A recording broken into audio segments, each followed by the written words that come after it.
What's up mga kabites? Come with me to Noveleta, Cavite for a mini family reunion at Malen's restaurant. Cutie. It's honestly the most perfect place for a family reunion kasi it's super homey and it's super family vibes. Literally, naging sa amin ang whole place for a day.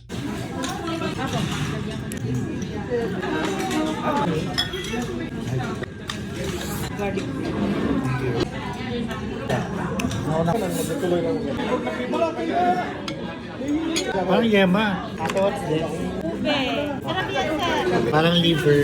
This one is masarap. Sa Malaysia, ng tag-250 sa abot ng 2,000 Sa mga food that I've tried, they are all masarap. Just basic, nothing mind-blowing, but literally just masarap. This garden though, it's captivating. Something about this restaurant feels nostalgic, and I bet it has seen its glory days. It has had several artista guests as well. Kavog. Ayun lang. Bye!